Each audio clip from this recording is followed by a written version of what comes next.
Pemirsa, macam-macam rupa yang terjadi di Indonesia. Tidak habis kasus korupsi yang mendera, kini ada sekitar 57.000 PNS yang tercatat ternyata palsu. Lantas gajinya dari mana?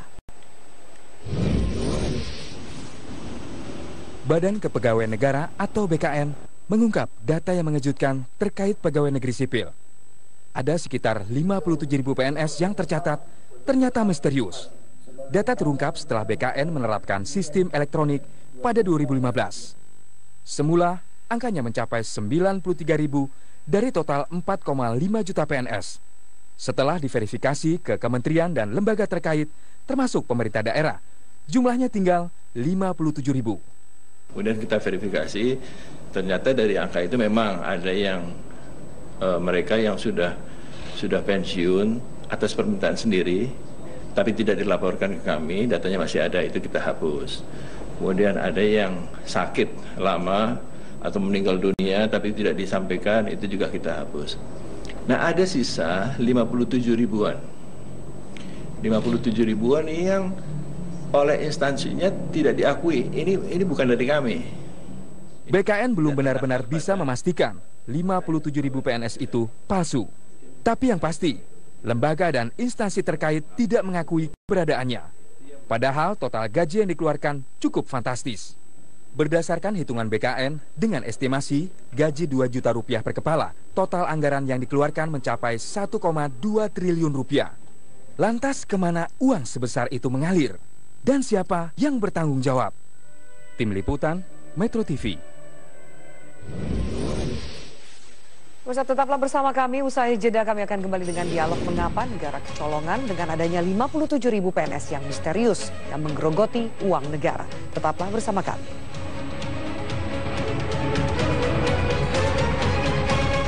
Pemirsa, temuan mencengangkan disampaikan oleh Badan Kepegawaian Negara atau BKN di mana terdapat puluhan ribu PNS Indonesia yang tidak jelas keberadaannya alias misterius. Meski verifikasi data masih terus dilakukan, namun mengapa hal ini baru terbongkar sekarang dan kemanakah gaji puluhan ribu PNS itu mengalir karena diperkirakan terdapat 1,2 triliun lebih dana tersedot dari anggaran negara. Langsung kita akan bahas, saya perkenalkan dulu para narasumber sudah bersama saya di studio saat ini. Ada Kepala Badan Kepegawaian Negara, Bapak Bima Haryawibisana. Pak Bima, selamat malam. Selamat malam. Kemudian juga ada Sekjen Citra, Mbak Yeni Sucipto. Mbak Yeni, selamat malam. Selamat malam. Dan terakhir juga ada Wakil Ketua Komisi 2 dari fraksi Gerindra, Bang Riza Patria. Bang Riza, selamat malam. Selamat malam, baik. Kita akan bahas ini, namun sebelumnya saya akan mengajak pemirsa dan juga para narasumber untuk melihat pemaparan yang akan disampaikan oleh rekan saya, Rifai Pamone. Silakan, Rifai. Ya, ini pendataan ulang untuk pegawai negeri sipil ini sudah dilakukan sejak tahun 2015. Lalu rekapitulasinya diumumkan pada 31 Januari 2016 dan akhirnya Badan Kepegawaian Nasional memberikan sebuah informasi yang sangat mencengangkan dari hasil rekapitulasi ini. Kita akan langsung membahasnya bersama dengan sejumlah data yang kami himpun oleh Media Research Center bahwa ada 57.000 pegawai negeri sipil yang tidak mendaftar ulang atau dianggap berpotensi fiktif. Oleh karena itu Badan Kepegawaian Nasional kemudian menyelidiki profil PNS tersebut yang diduga fiktif, apakah masih eksis ataukah kemungkinan cuti panjang atau mundur secara pribadi sehingga tidak tercatat dalam kepegawaian negara. Kemudian pembayaran dan transfer gaji ini dihentikan sementara selama proses untuk menyelidiki profil dari 57.000 PNS ini tengah dilakukan oleh Badan Kepegawaian Negara. Ada manfaat tentunya yang akan dituju oleh pemerintah khususnya dalam upaya untuk melakukan EPUPNS. Kita akan lihat di slide berikutnya. Manfaat ini adalah untuk tertib administrasi aparatur sipil negara, kemudian juga tentunya untuk mendapatkan sebuah upaya tepat guna dalam penggunaan pos anggaran yang jumlahnya mencapai 347,5 triliun rupiah untuk gaji PNS yang telah dianggarkan dalam APBN tahun 2016.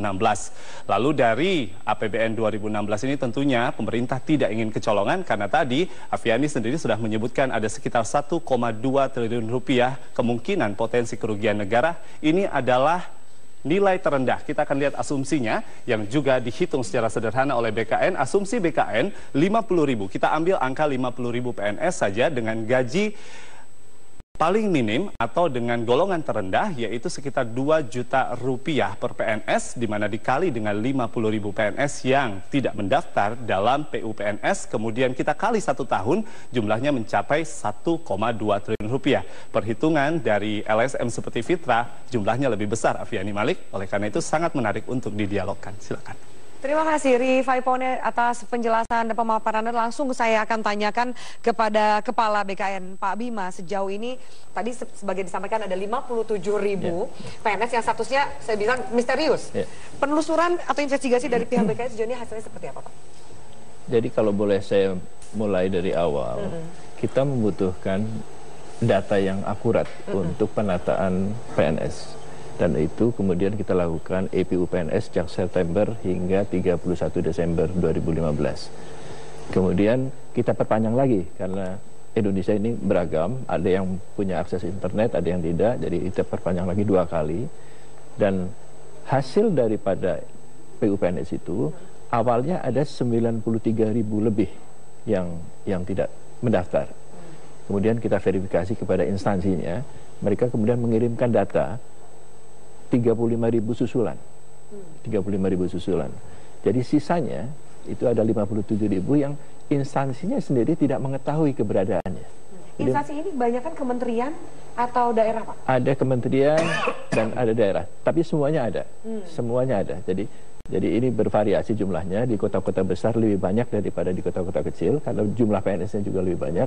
Kementerian yang jumlah PNS-nya besar itu juga kita deteksi bahwa PNS yang tidak terdeteksi ini juga lebih banyak jumlahnya. Alasan tidak terdeteksi ini apa karena memang pensiun atau mereka sakit atau memang benar-benar tanda kutip PNS siluman yang menikmati gaji buta aja ini? Kalau mereka sudah pensiun, maka itu akan terekam dari usulan yang 35.000 itu. Jadi yang pensiun, yang berhenti atas permintaan sendiri, yang meninggal, yang sakit, itu ada di sana. Nah, yang 57.000 ini memang instansinya tidak tahu keberadaannya. Ini siapa? Tapi namanya ada? Namanya ada dalam database. Dan itu sudah puluhan tahun ada. Puluhan tahun sudah ada? Puluhan tahun. Ada yang 30 tahun lebih data itu ada di dalam, nama itu ada dalam database. 30 tahunan lebih? Iya, jadi dari data kami, itu yang 57.000 itu yang ada di dalam database di bawah 10 tahun, itu ada 16 ribuan. Yang antara 10 tahun sampai 20 tahun ada 22.000. Yang 20 tahun sampai 30 tahun ada 14.000. Yang di atas 30 tahun ada 3.500. Tapi ada nama itu di dalam database. Jadi sejak 30 tahun yang lalu. Nah, kami coba verifikasi ini kemana orang ini. Adakah daerah atau provinsi yang memang mayoritas menjadi provinsi yang punya banyak PNS yang tidak jelas ini? Adakah? Atau instansi tertentu? Secara rasio, kalau PNS jumlahnya banyak, maka kemudian yang tidak terdeteksi juga besar jumlahnya. Jadi kalau kita lihat Kementerian Agama itu PNS-nya paling besar. Dan mereka juga ternyata di dalam temuan PU PNS ini juga paling besar yang tidak terdeteksi. Tidak terdeteksi. Kalau provinsi paling besar DKI. Karena memang jumlah PNS-nya besar, jadi yang tidak terdeteksi juga lebih besar, relatif lebih besar dari yang lain. Oke, Mbak Yeni, saya lihat Anda tadi ketika mengatakan kita juga sama-sama tercengang ketika data ini sampai ada 30 tahunan yang lalu. Bisa terbayang berapa banyak anggaran negara yang terbuang sia-sia? Nah, inilah sebenarnya menjadi kegalauan kami. Kalau kita melihat di tahun 2011 yang hanya APBN mengalokasikan sebesar 73 triliun, kan begitu. Kemudian di tahun 2014 naik menjadi 7 kali lipat, menjadi 293 triliun pada saat itu. Kemudian naik lagi 2015 menjadi 299,3 triliun. Naik lagi saat ini menjadi 347,5 triliun. Nah, ini ada beberapa hal yang mungkin bisa dikaitkan dari Bapak yang tadi yang menyampaikan bahwa ada database yang kemudian diverifikasi ada 30 tahun, 10 tahun. Ini membuktikan bahwa ada sistem yang tidak baik gitu loh di dalam kepegawaian begitu. Karena kita melihat bahwa di rata-rata di beberapa daerah, hampir di daerah itu kan banyak ya alokasi untuk APBD untuk belanja pegawai 60-70 terserap untuk pegawai.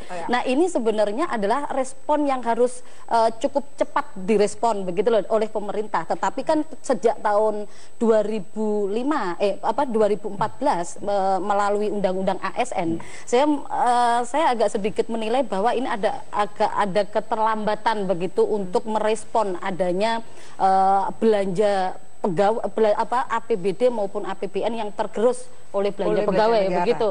Ada beberapa, walaupun ini sebenarnya cukup progresif dilakukan, kalau tetapi agak telat. Kalau Anda lihat tadi ini karena sistem atau jangan, atau mungkin juga dugaannya adalah bancakan bareng-bareng? Saya pikir bahwa dugaan kami ini kan ada beberapa instansi yang kemudian dibentuk secara fiktif, atau kemudian ada PNS yang kemudian dengan nama yang fiktif itu dimasukkan. Itu cara, itu pola biasa, itu terjadi di beberapa kementerian, kemudian di daerah itu sudah biasa. Kalau melihat ya tadi 57.000 saja, kalau kita kalkulasi ya per bulannya aja ada 293 miliar. Dikalikan 12 sudah 3,5 triliun kan begitu. Ada alokasi yang kemudian terbuang begitu kan. Di tahun 2015 dan 16 itu ada sekitar 3,5 sampai 4 triliun. Ini baru tahun fiktif, yang dekat begitu. Ya. Belum yang kita kembali menghitung dari 30 tahunan ini yang saya lalu. pikir 57.000 bagi kami itu bukan hanya temuan yang cukup sedikit. Bisa saja setelah dilakukan penelusuran terhadap data maupun informasi bisa saja itu lebih dari 57.000. Baik, kita akan jeda sejenak, nanti saya minta apa tanggapan dari Mbak Riza Patria dari Wakil Rektor ini, bagaimana tanggapannya, karena ini juga jelas bukan angka yang sedikit menggerus APBN kita. Kita lanjutkan sesaat lagi, pemirsa, tetaplah bersama kami di Prime Time News.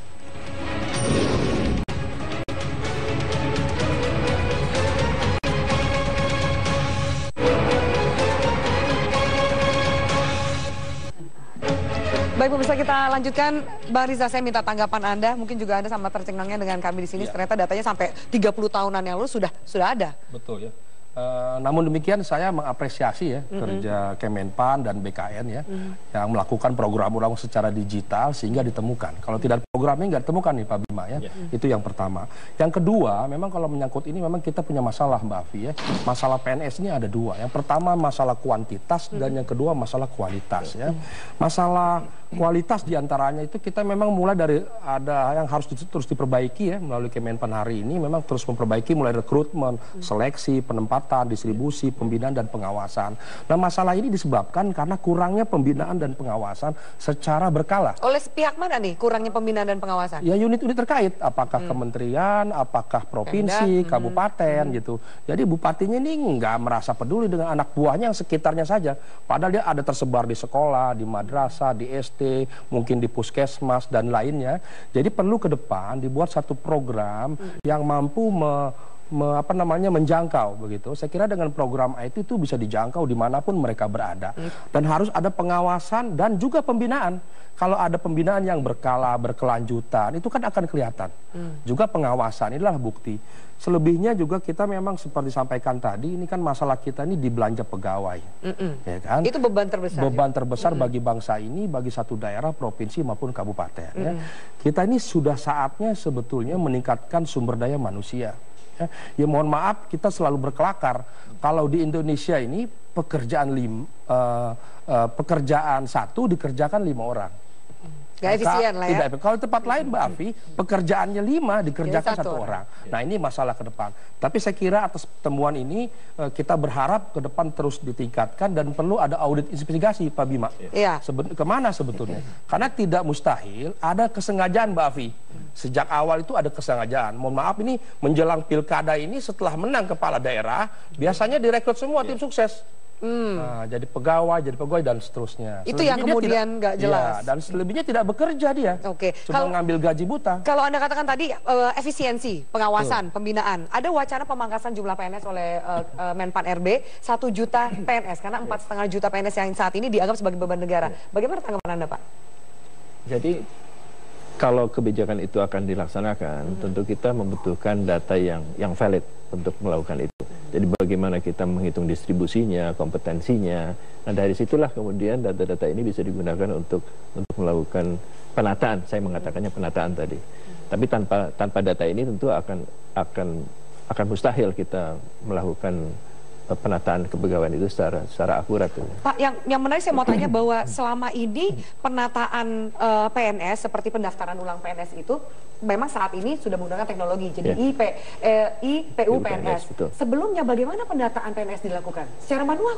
Jadi secara elektronik ini sistem kepegawaian baru dilakukan mulai tahun 2008. Sebelumnya sangat manual.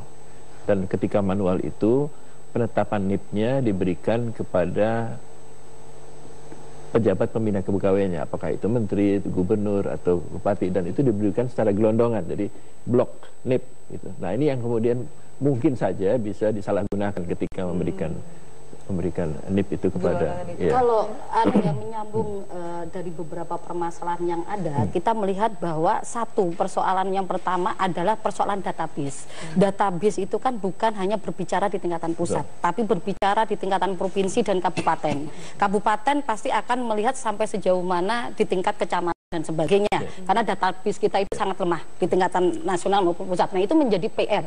Ya tadi lagi-lagi bahwa dengan adanya undang-undang ASN itu kan kita cukup apresiatif ya, tetapi di dalam hal ini untuk membangun sistem database agak sedikit terlambat, ya kan. Kemudian yang kedua, berbicara soal transparansi perekrutan PNS. Sampai sejauh ini perekrutan PNS baik di tingkatan pusat, provinsi sampai ke tingkatan kabupaten kota itu sangat rendah gitu loh transparansinya. Jadi kalau kita mau melihat betul gitu loh. Betul, bukan masuk jadi PNS. Betul, gitu. Kita bukan hanya berbicara pada persoalan pengawasan, kemudian berbicara soal pengawalan pembinaan, tetapi berbicara soal sistem transparansi di dalam perekrutan PNS. Itu sama sekali tidak pernah berjalan sistem itu. Yang ketiga adalah berbicara soal akuntabilitas kinerja dari PNS. Karena ini berbicara soal pelaksanaan dari sistem merit, ya kan? Yang kemudian dikerjakan oleh teman-teman ASN gitu. Banyak kalau betul. Karena sistem jangan bilang sedikit terlambat, ini sudah sangat terlambat menurut betul, saya. sangat terlambat sekali begitu loh. Kalau kita berbicara bahwa sangat terlambat dengan adanya beban APBN terhadap belanja pegawai yang begitu besar begitu. Soal kinerja kan. Begitu. Jadi memang kalau kita melihat soal PNS ini masalah besar ya. Jadi belum kita masuk pada masalah yang paling prinsip yaitu kinerja, bagaimana PNS dapat meningkatkan produktivitas. Belum sampai ke situ. Kita masih masalah ya Pak Bima, diantaranya ada soal distribusi. Ada satu unit kementerian atau unit pemerintah daerah itu banyak jumlah PNS. Di satu sisi dia sangat terbatas kurang umpamanya. Di BPN umpamanya itu jumlahnya sangat kurang. Umpamanya tenaga ukur dan sebagainya. Ini perlu dibenahi ke depan agar distribusi penempatan PNS ini bisa baik. Adanya rasionalisasi atau pengurangan 1 juta memang itu harus diperjelas, diperdalam ya. Tidak mudah mengurangi jumlah pegawai negeri. Kita harus melihat kompetensinya, distribusi dan sejauh mana kebutuhan terhadap PNS itu sendiri. Yang tidak kalah penting memang ini soal karakter ya, mohon maaf Mbak Afi ya. Beda orang kerja di PNS ya dengan swasta. Dengan swasta. Kalau kami di swasta ini ya, jangankan jumlah orang yang dapat menggerus gaji ya, lampu nyala saja kalau tidak efektif kita matikan, kan begitu. Ada rasa memiliki Pak Bima. Maksudnya menghambur-hamburkan energi dan uang. Kalau kita masuk ke kantor, gitu aja ngomongnya, jangan sampai saya harus ngomong. Kantor-kantor kementerian Mbak Api itu luas sekali dari segi space-nya, artinya mubazir, listriknya, apa yang harus dilakukan supaya efisiensi dari banyak pihak, dari SDM kemudian juga harus dibenahi sistemnya dari A sampai Z. Tadi soal transparansi, soal rekrutmen, soal penempatan, distribusi. Sekarang kan sudah IT, ini contoh yang baik ya. Saya ambil case aja ya. Ada contoh yang baik ini dengan pengulangan data seperti ini terlihat kekurangan. Jadi kita harus fair, harus jujur, mengidentifikasi berbagai masalah yang ada, sehingga kita membuat perencanaan yang baik. Harus fair, harus jujur. Kalau kita kemudian mengejar, siapa yang harus bertanggung jawab dengan data-data PNS yang misterius ini? Siapa yang dikejar? Ya saya kira ini kan di bawah Kementerian Kemenpan ya, dibantu oleh masing-masing unit terkait. Memang Kementerian Kemenpan ini bertanggung jawab terhadap PNS seluruh Indonesia yang jumlahnya 4,5 juta. Kalau Kemenpan bisa memimpin jumlah PNS yang luar biasa ini, akan menjadi luar biasa bangsa Indonesia ini yang produktif ke depan gitu. Dibandingkan Panglima TNI cuma 400.000 Afi.